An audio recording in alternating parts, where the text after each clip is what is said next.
자, 매주 수요일은 그 따끈따끈한 정보를 전해주는 박찬규 씨와 함께 하는데요. 자, 이분의 징크스는 무엇일지 궁금합니다. 안녕하세요.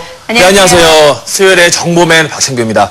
저는 학교 다닐 때 모르는 문제를 3번을 찍으면요. 네. 꼭 정답은 4번이더라고요. 그 수학 주관식 문제도 답을 1이라고 하면 네. 나중에 확인해 보니까 정답은 -1이고 네. 그런 징크스가 있었습니다. 그때는 정말 시험이 싫었는데요. 네. 그 심정 충분히 이해는 하는데 그건 징크스가 아니라 공부를 안 하신 게 아니었던 거. 네, 아까 말씀을 하셨지만 그 시험 공부를 너무 많이 하면 네. 시험을 못 본다고 했잖아요. 네. 저는 그런 징크스는 없었습니다. 원래 안 했기 때문에. 그래요. 오늘은 징크스 없이 어떤 정보 준비하셨어요? 네, 기나긴 겨울방학은 우리 아이가 평상시 호소하던 질환을 검사하고 치료할 수 있는 절호의 기회입니다. 특히 성장기에 있는 아이들은 그 작은 검사와 치료만으로도 성장기 전반에 걸쳐가지고 중요한 영향을 주기 때문에 무척 이 검사가 중요하다고 할 수 있죠. 네, 사실 요즘 아이들 책이나 컴퓨터 게임 같은 거 많이 하고요. 음식도 좀 자극적인 인스턴트 음식들을 많이 먹잖아요. 네. 그래서 이 치아와 눈 건강에 부모님들 신경을 많이 쓰실 것 같아요. 맞아요. 네. 저희도 큰아이가 이제 초등학교 입학을 하면서 안경을 쓰기 시작했거든요. 더 이상 눈이 나빠지면 안 되는데 이런 걱정도 되고요. 네. 또 치아는 이제 아이들이 보통 병원에 가길 싫어하잖아요. 네, 맞습니다. 그 말씀을 해주셨지만 요즘은 미치학 아동 중에서도 안경을 낀 친구들이 참 많이 있어요. 그 치아 건강이 안 좋아지는 경우도 많이 있고요. 그래서 오늘은 겨울방학 동안 그 치아 건강과 또 그 치아 건강과 또 미치학 아이들을 위한 또 치료와 건강 검진에 대해서 한번 준비를 해봤습니다. 자, 화면으로 만나보시죠. 야, 재밌다. 여기 방학이 최고야.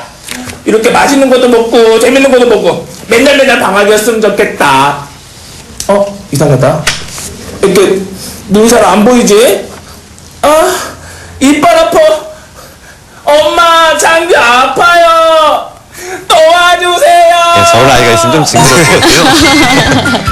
제가 먼저 찾은 곳은 어린이 치과입니다. 네, 치과하면 사실 괜히 좀 무서운 생각 들잖아요. 지금도 그런데 요즘에는 어린이 전문 치과 많더라고요.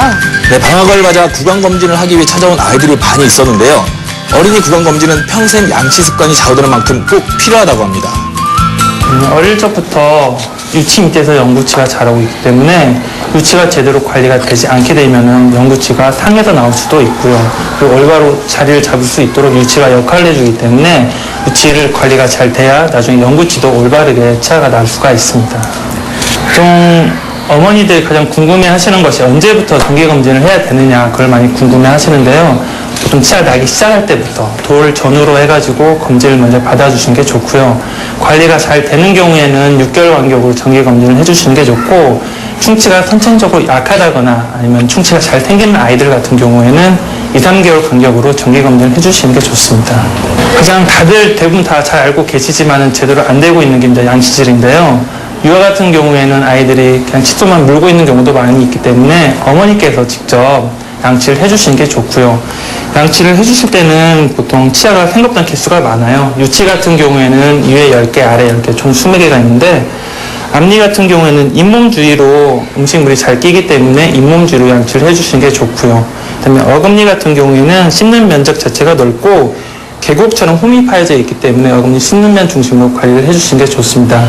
그리고 초등학생이 되게 되면 아이들이 혼자 양치를 하게 방치를 하시는 경우가 많이 있는데 초등학교 때는 이제 유치에서 영구치로 교환이 되는 거기 때문에 더욱더 관리가 잘 필요한 시기거든요. 그렇기 때문에 저녁 때는 꼭 어머니께서 직접 양치 후에 검사를 해주시는 게 중요합니다. 보통 일반적으로는 유치가 영구치로 완전히 교환이 되는 보통 만 12세에서 13세, 초등학교 6학년이나 중학교 1학년 때 보통 교정 진단을 해주시는 게 좋고요. 네. 특별한 경우는 이제 아랫니가 윗니를 덮는 반대교합이라고 하는데 그런 경우는 이제 턱 성장과 관련이 있기 때문에 앞니를 갈게 되는 초등학교 1, 2학년 때 만 7살에서 8살 때 교정 진단을 하시고 교정 방법이나 시기를 결정하시는 게 좋습니다. 네, 아무리 강조해도 지나치지 않은 것 중에 하나가 바로 이 구강관리거든요. 네, 그럼요. 아이들은 치아 관리를 스스로 하지 못하기 때문에 어른의 관심이 꼭 필요합니다. 그렇죠. 또 아이들이 사탕이나 이렇게 초콜릿처럼 단 걸 좋아하잖아요. 그래서 부모님들이 늘 신경이 쓰일 것 같아요. 네. 지금 치열이 많이 붙어 있어서 선생님께서 치아 관리가 좀 많이 필요하다고 그래서 네, 선생님 시켜주시는 대로 잘 칫솔질하고 구강 관리를 잘 하고 있어요. 일단 마음에 드는 칫솔을 가지고 해가지고 유도를 하는 거예요. 이제 엄마가 이번에 또 새로운 칫솔을 샀는데 수성이가 이제 우리 애기가 수성인데 애기는 좀 자동차를 좋아해요. 그러면 자동차 그림이 들어가 있는 뭐 칫솔 뭐 그런 걸로 유도를 해요. 엄마가 닦는다, 엄마가 다 한다 이런 식으로 하면 뺏어서 잘 해요. 요새 애들은 사탕 같은 거 너무 좋아해가지고 관리를 한다고 해도 많이 썩고 상하고 그래가지고 네. 지금은 어떤가요? 지금 관리를 해서 많이 좋아지고는 있는데요. 그래도 계속 연구치 안 상하려면 계속 관리를 해줘야 되니까 꾸준히 다녀야 돼요.